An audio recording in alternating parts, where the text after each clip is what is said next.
In July 1894, Theodor von Liebig set out from Reichenberg in Bohemia in a Benz Victoria, attempting the kind of journey that still seemed audacious in an age when most roads had been built for horses and almost no infrastructure existed for automobiles.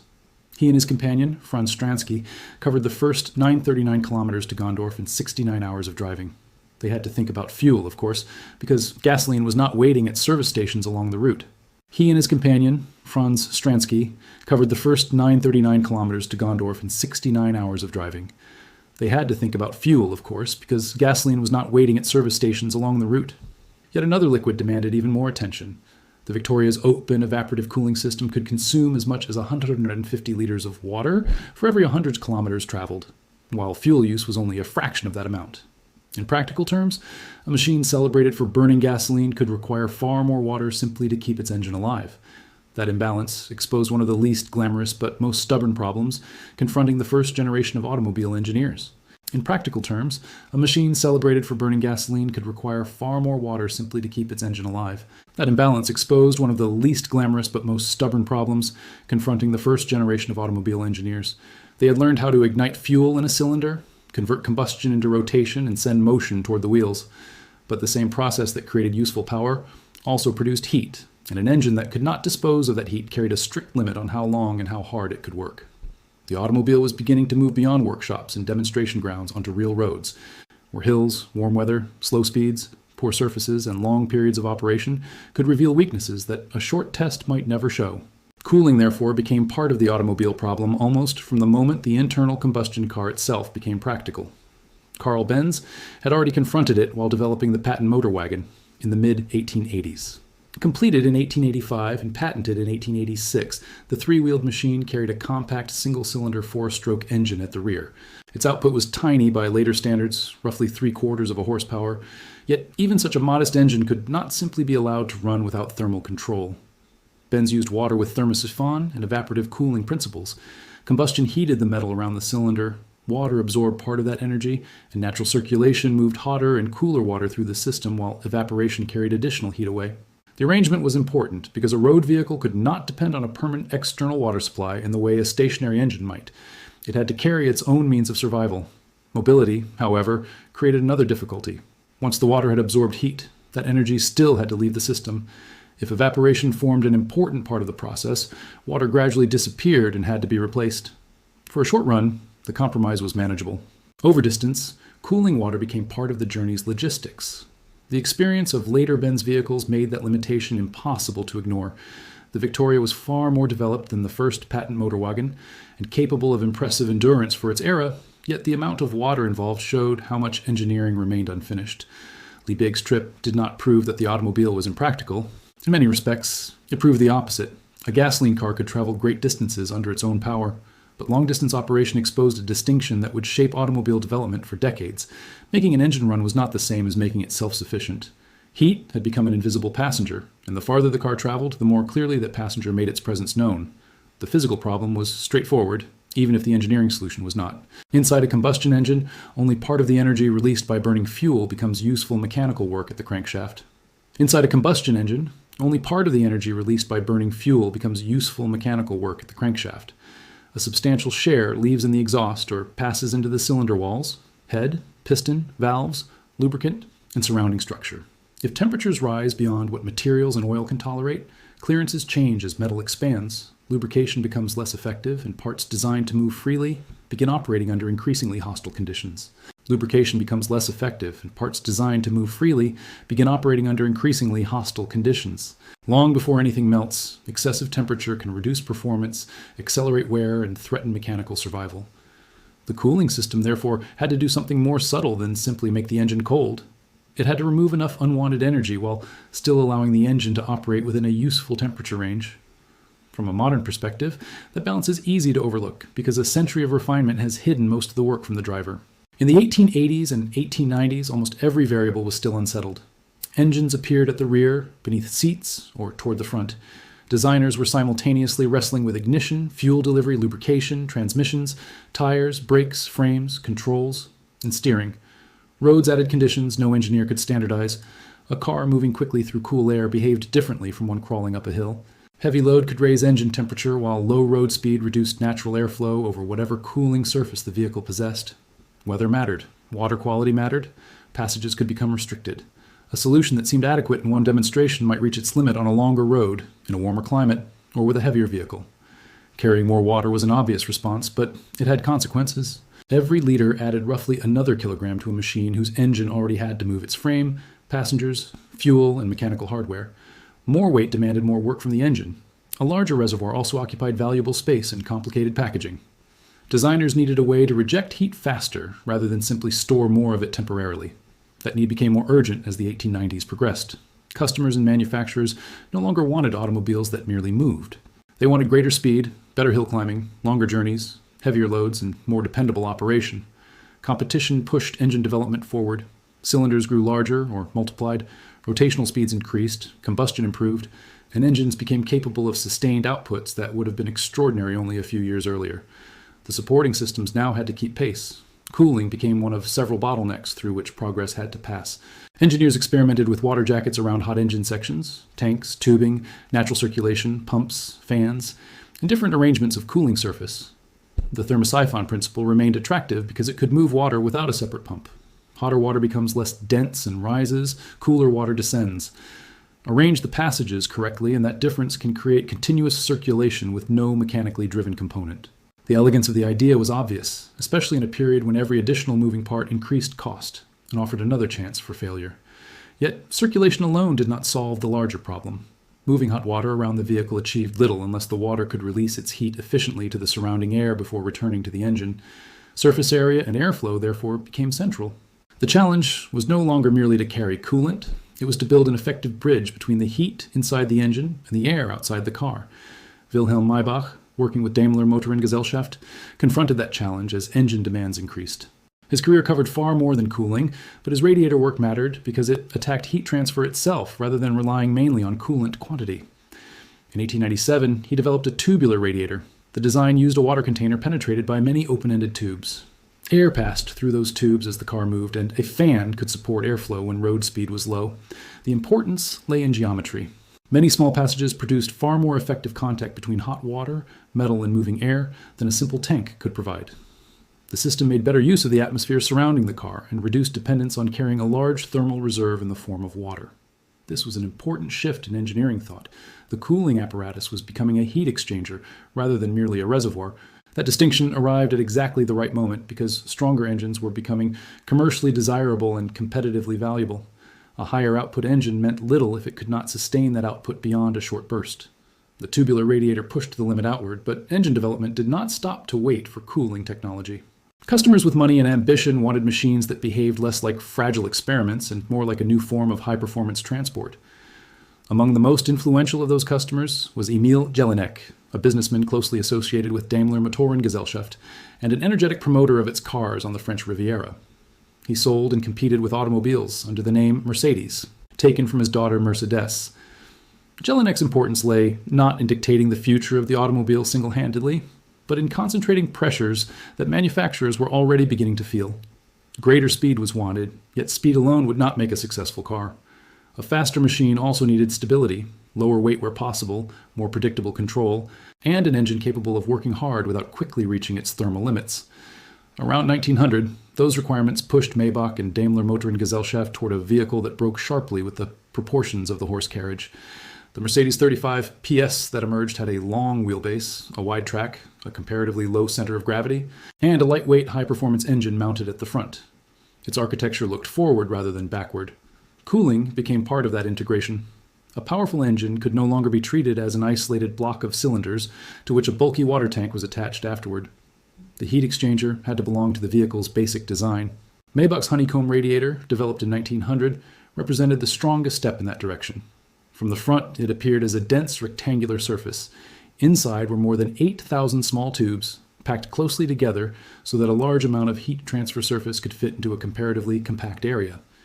Air passed through the passages, heat crossed thin metal walls from the coolant, and a fan behind the radiator could sustain airflow when the vehicle itself was moving too slowly to provide enough. The principle was not mysterious, but its execution was powerful. Instead of solving thermal load with sheer water volume, the system used far more surface area to move heat into the air. The numerical comparison associated with the Mercedes 35 PS makes the advance tangible. The 35 horsepower engine required about 9 liters of cooling water, where an earlier arrangement had needed roughly 18. That reduction mattered for more than convenience. 9 fewer liters meant roughly 9 fewer kilograms of water, along with less volume devoted to carrying it. More importantly, the cooling system was rejecting heat more effectively instead of simply delaying the moment when the water became too hot. The timing of the Honeycomb design also mattered. Maybach filed a German patent application for the Radiator in September 1900, while the new Mercedes was being developed around demands that made cooling efficiency unusually important. The car's front-mounted engine concentrated heat, where the cooling apparatus could receive direct airflow, and the radiator no longer had to be treated as a remote vessel connected to the engine by whatever plumbing the chassis happened to permit. Its position, shape, and relationship to the fan could be considered together. That may sound like a small distinction, but it marked a move away from solving overheating by adding capacity after the fact. The heat exchanger was now being designed alongside the engine and the vehicle that carried it. The reduction in required cooling water therefore represented more than a lighter tank. It gave the designers freedom elsewhere in the machine. Less water meant less mass to accelerate, brake, and carry through corners. A more compact cooling arrangement simplified packaging at the front of a car, whose proportions were already being rethought for stability and performance. The radiator also turned forward motion into an advantage. The faster the vehicle traveled, the more air could be driven through the dense field of tubes, while the fan helped preserve cooling when that natural flow weakened. This relationship between road speed and forced airflow would remain a basic concern of automotive cooling long after the visible form of the radiator changed. The Mercedes 35 PS therefore provides a useful historical point, not because one design suddenly settled every cooling question, but because the radiator, engine, chassis, and airflow were being treated as parts of the same performance problem. The first Mercedes 35 PS was delivered to Jelinek in Nice in December 1900. In competition around Nice the following year, the car demonstrated how quickly automotive design had moved away from the tall, narrow motorized carriages, common only a few years earlier. Its success cannot be credited to one component. Chassis proportions, engine performance, weight distribution, controls, tires, preparation, and driving all mattered. Yet the cooling system belonged among the technologies that made the package usable. The engine could produce substantially more power than the early Benz machines, and the radiator allowed that output to be sustained with far less dependence on evaporative water loss. For the first time in the story, the thermal problem was no longer simply restraining the engine. Cooling design had begun to create room for greater performance. The radiator also influenced the automobile's physical form.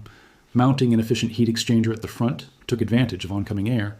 The upright radiator became a visual anchor around which the nose of the vehicle could be organized, and competitors soon adopted similar arrangements. A component created to manage invisible heat helped shape the recognizable face of the automobile. That development also changed the nature of the engineering challenge. In the pioneer years, designers had often been forced to solve basic problems almost independently: make the engine run, make the vehicle steer, make the transmission transfer power, keep the tires intact, and find some way to prevent the engine from becoming intolerably hot. By the turn of the century, the strongest designs increasingly revealed how tightly those questions were linked. Engine position affected weight distribution. Vehicle speed influenced airflow. Airflow changed radiator performance. Cooling capacity determined how much output the engine could sustain. Greater speed then placed heavier demands on brakes, steering, tires, and the chassis. The cooling system made this interdependence especially visible because it operated between two environments at once: the hot fluid inside the machine and the air outside it. Its behavior depended on engine load, coolant flow, fan assistance, road speed, ambient temperature, and the geometry of the radiator. A road car could not be designed for only one of those conditions. It might move rapidly along an open road and then crawl through a town. It might climb slowly while the engine worked near its limit, precisely when natural airflow was weak. A fan could compensate for low vehicle speed. A pump, where one was used, could make circulation less dependent on natural convection. But every mechanical addition brought cost, weight, manufacturing demands, and another possible failure point. After the Honeycomb radiator, the question was no longer whether cooling could support a powerful car.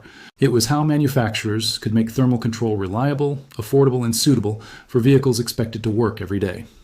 During the first decade of the 20th century, production expanded rapidly, and different manufacturers answered that question in different ways. Some favored mechanically driven water pumps. Others continued to rely on thermosiphon circulation. Fans became familiar, radiator construction evolved, and engines incorporated increasingly deliberate water passages around cylinders and combustion chambers. No universal arrangement appeared overnight because automobiles served different purposes. A small, lightly stressed engine did not necessarily need the same hardware as a racing car. A manufacturer focused on low cost might reject a component that another considered essential. The Ford Model T offers a revealing example. Introduced in 1908, it faced a commercial challenge very different from that of the Mercedes 35 PS. Ford wanted durability, simplicity, ease of manufacture, and usefulness to a broad market. Early Model T engines did use a gear-driven water pump, but Ford soon abandoned it and relied on thermosiphon circulation. Seen only through the lens of increasing complexity, removing a pump might look like a retreat. In practice, it reflected a different engineering calculation. A pump had to be manufactured, driven, sealed, lubricated, and maintained. If natural circulation could cool the engine adequately for its intended conditions, deleting the pump lowered cost and removed a potential failure point. Hot water rose from the engine toward the radiator. Cooler water descended back toward the block, while a fan supported airflow through the radiator. The Model T's enormous production run showed that a well-matched thermosiphon system could serve a mass-market automobile successfully. That did not make the system immune to trouble. Low water level, scale in passages, restricted airflow, difficult weather, heavy loads, or long climbs could still push temperatures upward. The Model T simply demonstrated that good cooling design was not a contest to see who could add the most hardware. It was a balance between thermal demand and the simplest dependable means of meeting it. This distinction mattered as automobiles moved from enthusiast machines toward ordinary transportation. Early motorists were often mechanics by necessity. A long journey required attention not only to fuel, but also to ignition, tires, lubrication, fasteners, and water. The vehicle advertised its unfinished nature whenever the driver had to stop and investigate a mechanical problem beside the road. As cooling arrangements improved, that direct involvement gradually decreased. The next stage was not merely to remove more heat, but to control temperature more consistently across a widening range of use. Pumps became common, where designers wanted more predictable coolant circulation. Radiators improved in construction and materials. Fans evolved, and thermostatic control eventually allowed engines to warm efficiently before regulating flow through the cooling system. That development reflected a more mature understanding of what the engine needed. Running too cold was not automatically desirable. Combustion quality, lubrication, fuel vaporization, component clearances, and efficiency all depend on temperature. The objective was to maintain an operating range rather than drive the metal toward the lowest possible temperature. Pressure added another tool. Water boils at a higher temperature when kept under pressure, allowing a closed cooling circuit to operate above the normal atmospheric boiling point without immediately turning coolant into escaping steam. Improved fluids offered protection against freezing, corrosion, and other conditions plain water handled poorly. Better hoses, seals, pumps, and internal passages made the circuit more dependable. None of these refinements was as visually dramatic as the arrival of the Mercedes 35 PS, yet together they changed what ordinary drivers could expect from a car. The contrast with Liebig's Benz Victoria is striking. In 1894, a long-distance journey could be a triumph while still demanding extraordinary amounts of replacement water. Maybach's Tubular and Honeycomb radiators attacked that weakness by making better use of surface area and airflow. By the Model T era, designers understood the thermal balance well enough that Ford could deliberately remove a water pump from a mass-produced automobile because the engine, radiator, fan, and circulation path had been matched to a different set of priorities. Those examples do not form a simple ladder from primitive to advanced.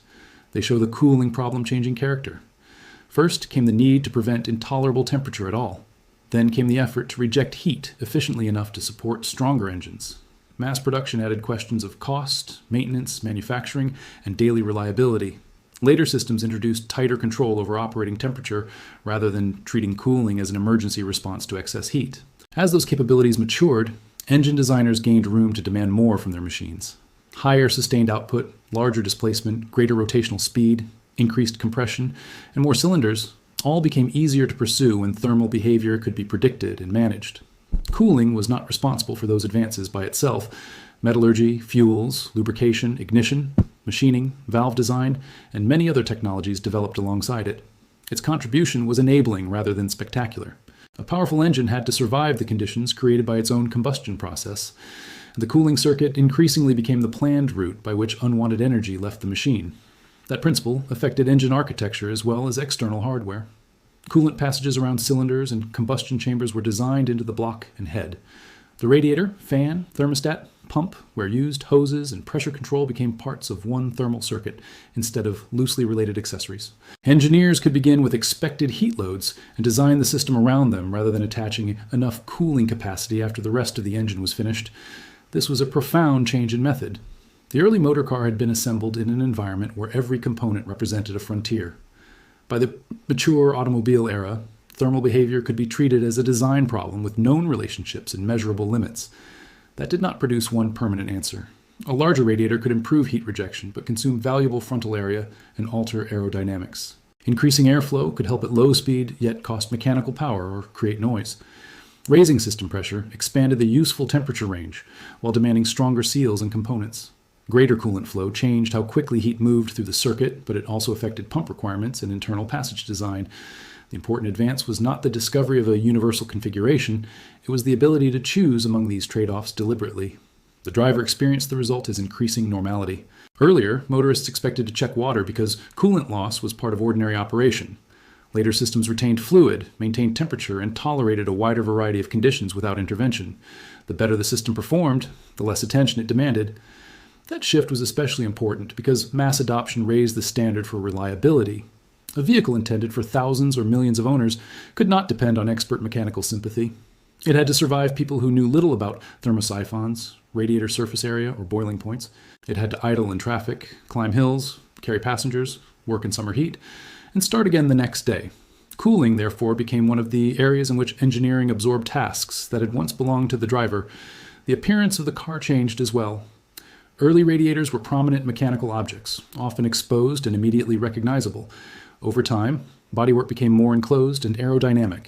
The radiator remained essential, but its physical presence was increasingly hidden behind grills, ducts, and body panels. Additional heat exchangers for oil, air conditioning, turbocharging, or other systems could eventually share the same airflow. Electric fans could respond to temperature rather than turning constantly with the engine.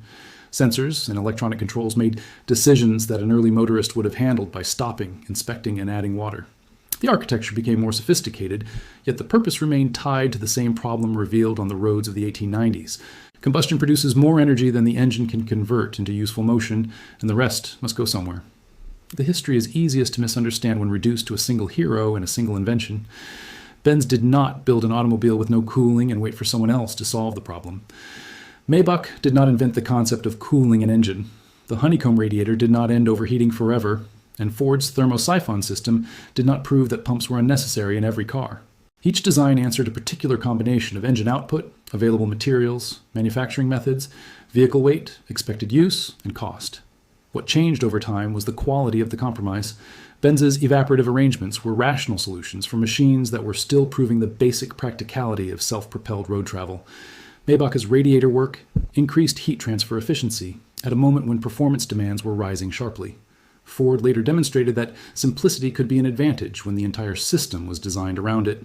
The larger development belonged to many engineers and manufacturers, each working on one part of a problem that never had a final universal form.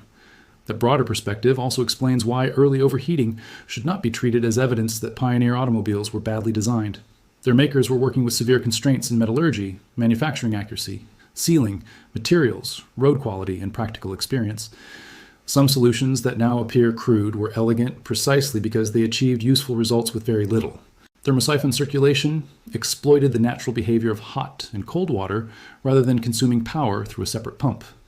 Evaporative cooling took advantage of the large amount of energy required to turn water into vapor. Tubular radiators multiplied cooling area without simply multiplying water volume. Honeycomb construction concentrated the same goal into a denser heat exchanger. Progress came from discovering where each method was sufficient, and where new demands pushed it beyond its useful range. The cooling story also mirrored a wider truth about the automobile. Improvements in one area repeatedly exposed weaknesses somewhere else. Better brakes became necessary as speeds rose. Tires had to survive heavier vehicles and greater power. Lubricants, bearings, gears, ignition systems, fuel delivery, and road infrastructure all evolved because the motor car was becoming more capable and more widely used. Cooling differed in one revealing respect. The problem was created directly by the process that made the engine useful. Combustion could not deliver motion without also generating energy the engine did not want to keep. The engineer's task was therefore not to defeat heat, but to give it a controlled path out of the machine. By the middle decades of the 20th century, that path had become far more disciplined than the open systems of the pioneer era. Closed circuits reduced coolant loss. Pressurization expanded the operating range. Thermostats stabilized temperature. Improved fluids resisted freezing and corrosion. Pumps and fans were selected or controlled according to the demands of the engine. Engine blocks and cylinder heads incorporated internal coolant passages, shaped around regions of high thermal stress. Cooling no longer sat beside engine design. It was embedded within it. This integration allowed manufacturers to plan performance around known thermal limits, and it also made the cooling system less conspicuous to the owner. The driver no longer needed to understand the details for the vehicle to function normally. That change may be the clearest measure of how completely the problem had been absorbed into engineering. A modern driver can travel for hours, while combustion temperatures rise and fall thousands of times each minute. Coolant circulates through passages only centimeters from those events, and heat continuously leaves through a radiator at the front of the vehicle. None of this feels remarkable when everything works. The system becomes visible mainly when something fails. A leaking hose, a damaged radiator, a stuck thermostat, a broken pump, a failed fan, or a warning light announcing that temperature is rising. In that moment, the old vulnerability returns with startling clarity. The engine may still have fuel. Ignition may still be functioning. The cylinders may still be capable of producing power. Yet continued operation becomes dangerous because the path for unwanted energy has been interrupted. That continuity connects the first long-distance motorists with vehicles built generations later. The hardware has changed enormously, but the basic requirement has not. The automobile can carry its own fuel, lubrication, ignition, and cooling, and each of those systems must work across conditions that change continuously as the vehicle moves. A hill can increase engine load while road speed falls. Summer heat reduces the temperature difference available to the radiator. Stop-and-go traffic demands airflow when the car itself provides little. Cold weather creates the opposite problem, requiring the engine to reach and maintain an efficient operating temperature rather than being cooled indiscriminately. Modern thermal management is sophisticated because the road never presents one fixed condition. Seen across that longer span, the journey from Benz to Maybach to mass production was less a story of replacing one bad idea with one good one than a story of narrowing uncertainty. Early engineers could see that water carried heat away, but long-distance operation exposed the cost of losing that water. Better radiators used air more effectively. More deliberate circulation and temperature control made behavior increasingly predictable. Once manufacturers could anticipate how the cooling system would respond under load, speed, weather, and traffic conditions, they could design engines and vehicles around those expectations. The cooling circuit had become part of the automobile's architecture in the deepest sense. It no longer merely protected the engine after the fact. It shaped what the engine could reasonably be asked to do. The historical payoff is easy to miss precisely because cooling rarely became the star of the machine. Buyers noticed speed, comfort, styling, range, status, and price. Manufacturers advertised horsepower and racing success. A radiator's best performance was quieter. The water remained where it belonged. Temperature stayed within limits. The engine continued working. The road did not end because the driver needed another stream or well. In 1894, Liebig's Benz Victoria could demonstrate the promise of gasoline transportation while carrying the burden of an open evaporative system that consumed immense quantities of water. Only a few years later, Maybach's improved radiators showed how far engineers could reduce that burden by moving heat into the air more efficiently. The Mercedes 35 PS then placed cooling within a much more integrated high-performance automobile. Ford's Model T showed that once the thermal requirements were understood, a simple system could serve millions of cars if it was well matched to the engine and the way the vehicle was expected to be used. Those machines belong to different purposes in different moments, but together they reveal the same transition, from improvising around heat to designing for it. That transition mattered because a road vehicle had to be independent. It could not ask the factory to provide a cooling tower or a permanent water connection. Everything necessary to survive had to travel with the car, fit within the chassis, remain light enough to move and function while conditions changed around it. The solution, therefore, could never be just more water. It required a better route for energy to leave, then a better way to regulate that route. The earliest motorists experienced heat as a visible limitation. Steam, water loss, and frequent checking reminded them that the engine was constantly producing more energy than it could use. Later, drivers inherited systems refined enough to make that struggle almost disappear from ordinary experience. Beneath the bodywork, however, the same physical bargain remains. Fuel is burned to produce motion, and part of the released energy must be carried away if the engine is to survive.